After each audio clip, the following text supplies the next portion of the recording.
All right, we're gonna make a training video of how to do a dye test. Since one of my students today gave me a perfect example, and he did this on purpose. He went and run me a MIG plate and brought it over to me, and we heard it pop. We heard this plate pop while he was showing it to me. Hold on, there we go. We heard it pop while he was showing it to me. So I think this will be a good opportunity for us to show how to do a dye test. And this was a MIG vertical downhill weld. And if you look along the bottom toe, the bottom edge, you should be able to see exactly what popped when we heard it. This happens a lot when you run a MIG downhill. If the puddle gets away from you and runs past you a little bit, then the puddle's running towards the ground instead of penetrating into the piece of metal. And so MIG downhill can be dangerous depending on what you're welding.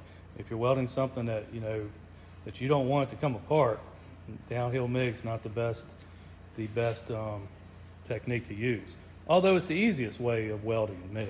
So a lot of people do it. This was short circuit MIG. This was not spray transfer. We was around 19 volts and 300 on wire speed. So it was running kind of hot, which also makes the puddle want to run faster downhill. So let's do a little dye test. First thing we're going to do is spray some cleaner on it.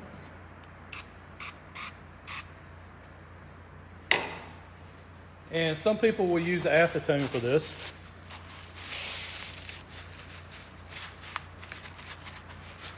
I don't particularly like my rag that I'm using, but it's all I got right now.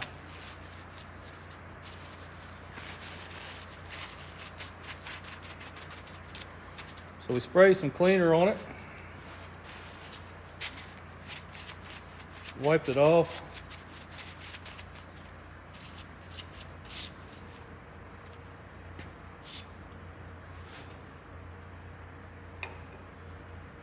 Now we're going to spray some liquid penetrant on it. So this is our dye.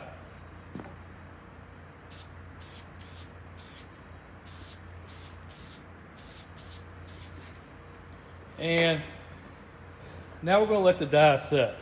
I think we're normally supposed to let it set for 30 minutes, but I'm not going to let it set for 30 minutes.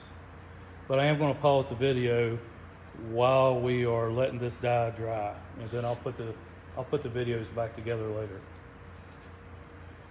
So what happens is any cracks that we have, and sometimes these cracks are hard to see. We was able to see this crack, but a restart in the middle of a weld sometimes has a crack. It's hard to see without doing a dye check. A crack in a root passes on pipe.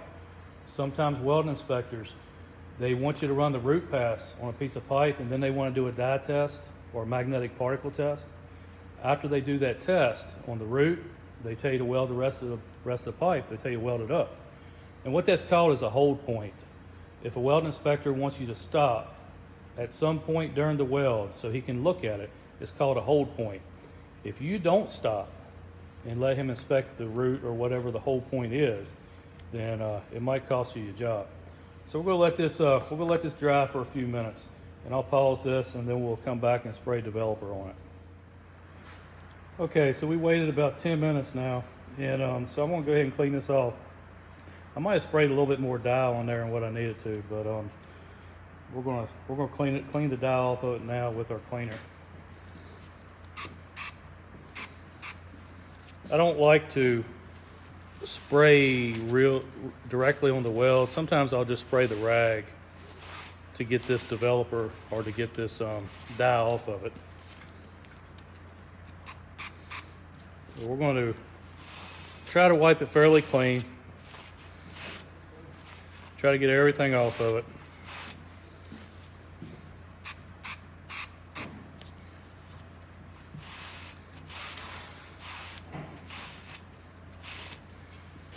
But I think our problem is the dye is actually running out from underneath of that crack.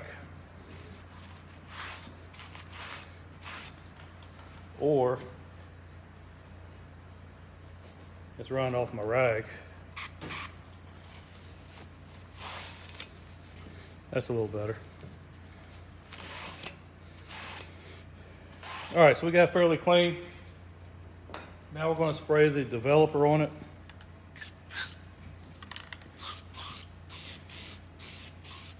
This developer, it's going to turn into like a white powder.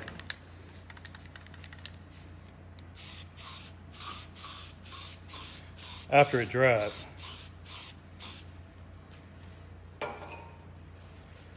Sometimes it takes a few minutes for it to dry as well.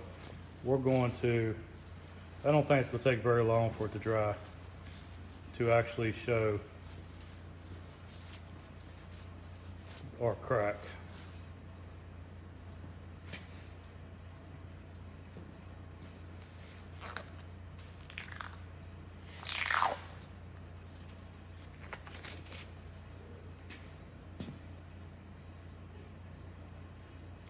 So you can see some of the dye on the bottom plate that I didn't get wiped off real good.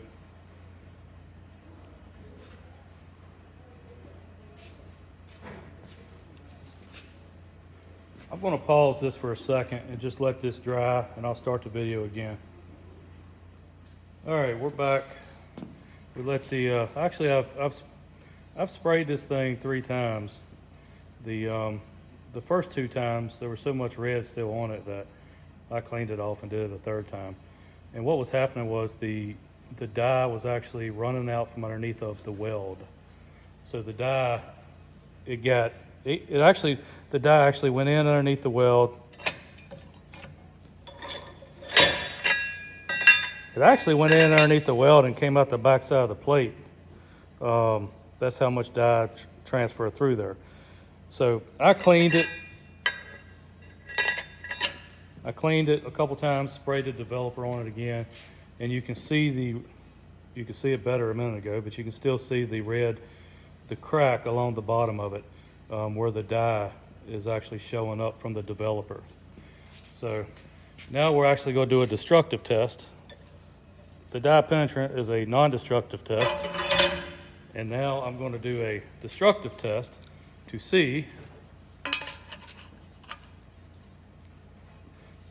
if we can break his plate. Let me use one hand. Let me use 2 fingers. It's not looking good. It's not looking real good. Let me not use a wrench at all. I think his tack at the beginning was, well, I thought it was the tack. The tack at the beginning was pretty good, but the rest of the weld was, it was not penetrated very good.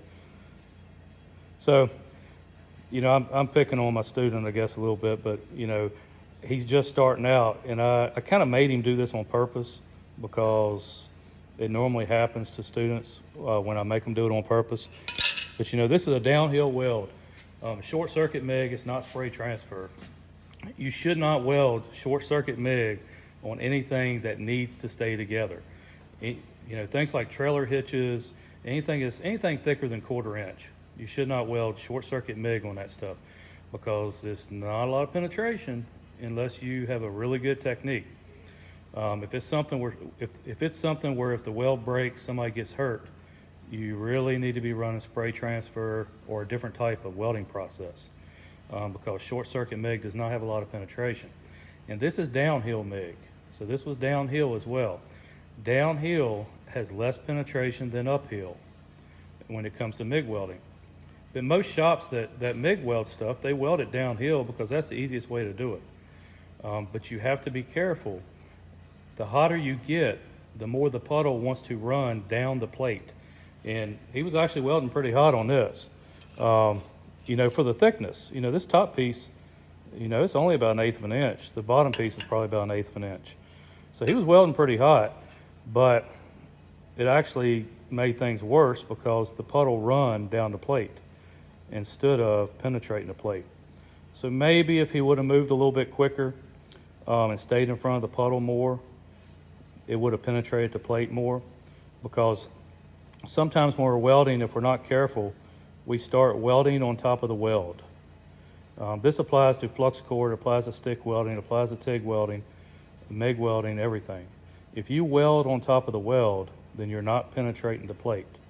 It's just laying there, kind of like that. All right, so that's our dye penetrant test and our two-finger destructive weld test that we did, and this will help all students in the future.